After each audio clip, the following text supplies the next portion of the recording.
નર્મદા જિલ્લાના ઉત્તર વાહિની તટ પર આવેલો માં નર્મદા પરિક્રમાથી સેવા ક્ષેત્રમાં નર્મદા ગૌરી અન્નક્ષેત્ર આવેલું છે, જ્યાં જેના નામે અન્નક્ષેત્ર છે એવી ગૌમાતાની સુંદર પૂજન અર્ચન સેવા આશ્રમના રાજેશભાઈ દ્વારા આશ્રમમાં પરિક્રમાવાસી અને ગૌસેવા થાય છે અને આ જ પરંપરા આશ્રમોમાં થાય તો ધર્મ અને સંસ્કૃતિનું જતન થાય અને ગાયોની રક્ષા થાય તેમ છે। નર્મદા જિલ્લાના ઉત્તર વાહિની તટ પર આવેલા માં નર્મદા પરિક્રમાથી સેવા ક્ષેત્રમાં નર્મદા ગૌરી અન્નક્ષેત્ર આવેલું છે કે જ્યાં જેના નામે અન્નક્ષેત્ર છે અને એવી ગૌમાતાની સુંદર પૂજન અર્ચન સેવા આશ્રમના રાકેશભાઈ કુલકર્ણી દ્વારા આશ્રમમાં પરિક્રમાવાસી અને ગૌસેવા થાય છે અને આ જ પરંપરા આશ્રમોમાં થાય તો ધર્મ અને સંસ્કૃતિનું જતન થાય અને ગાયોની રક્ષા થાય। અહેવાલ પરેશ પંડ્યા, નર્મદા। નર્મદે હાર નર્મદે આ માં નર્મદા ગૌરી અન્નક્ષેત્ર માં નર્મદાના ખોળામાં વસેલું એક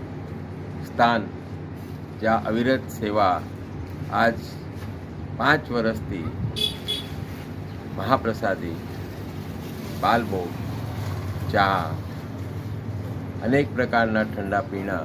તેમજ નાસ્તાઓની ભરમાર એવા સ્થાન પર માં નર્મદા ગૌરી અન્નક્ષેત્ર, જેમાં નર્મદાના સ્થાનમાં સંસ્કૃતિને ટકાવવા માટે અને સંસ્કૃતિની સાથે સંસ્કારિક સદભાવનાઓ સાથે હરેક આશ્રમમાં સરકાર તરફથી જો કંઈ અનુદાન મળે અને વહીવટી તંત્ર તરફથી ગાઈડલાઈન મળે તો હરેક આશ્રમમાં અનેક અન્નક્ષેત્રો છે કે ત્યાં આગળ એની ગૌમાતાની સેવા થઈ શકે અને ગૌમાતાનું વંશની પરંપરા આપણી અવિરત ચાલતી રહે, એના માટે હરેક આશ્રમવાળાએ આગળ વધી માની સેવા માટેનું સંકલ્પ કરવો જોઈએ અને ગૌરક્ષા જરૂરી છે। જે રીતે અન્નક્ષેત્ર જરૂરી છે એ રીતે ગૌરક્ષા પણ જરૂરી છે। એ માટે અમે બધાને વિનંતી કરીએ કે ગૌ માતાને કોઈ પણ જગ્યાએ કતલખાને ન જવા દેતા, ગરડી થઈ જાય, દૂધ ન આપે એવી પરિસ્થિતિમાં પણ એનું રક્ષણ કરવું કે જેમાં